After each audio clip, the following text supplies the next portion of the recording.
Assalamualaikum warahmatullahi wabarakatuh. Perkenalkan, nama saya Safira Febriana dengan NPM 20344111029. Baik, saya akan menceritakan dongeng kisah sang kancil dan buaya. Pada suatu hari, kancil merasa kelaparan.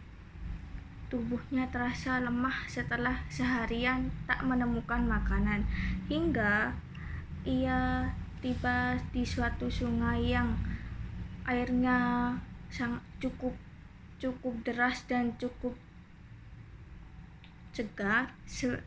Di seberang sungai tersebut ia menemukan tumbuhan mentimun sedang berbuah, makanan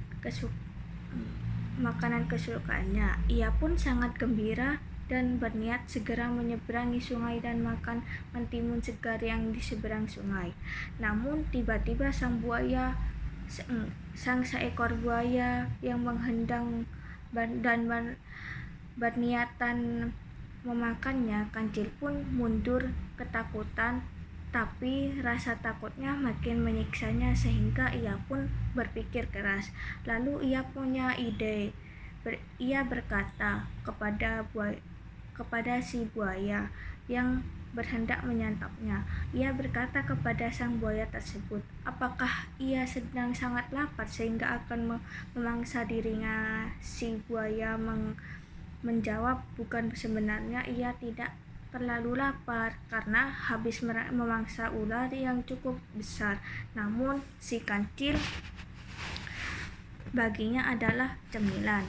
Lalu kancil punya ide cemerlang.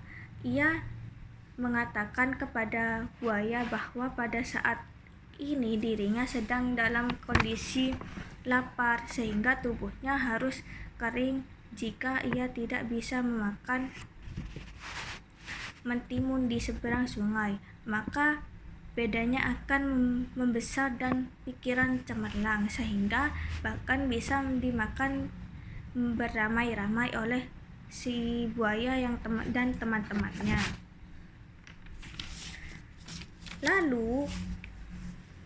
Lalu ia meminta si buaya untuk memanggil teman-temannya dan berbaris di seberang sungai agar bisa berhitung jumlah si buaya.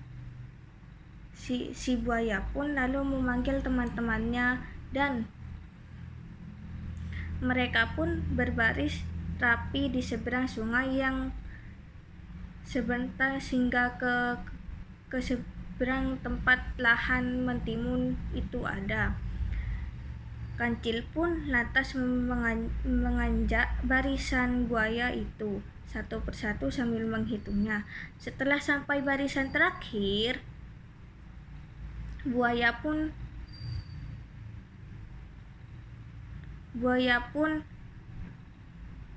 melompat dan sampai di seberang sungai. Lalu ia berkata agar para buaya tenang menunggu si kancil memakan mentimun yang sangat segar sekali.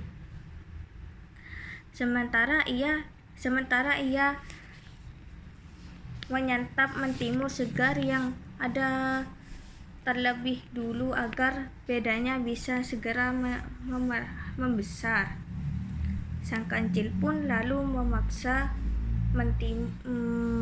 memakan mentimun tersebut dengan tenang dan lahapnya beberapa melewati akan dikejar sebesar hingga sampai ke daratan. Sekian dari saya. Assalamualaikum warahmatullahi wabarakatuh.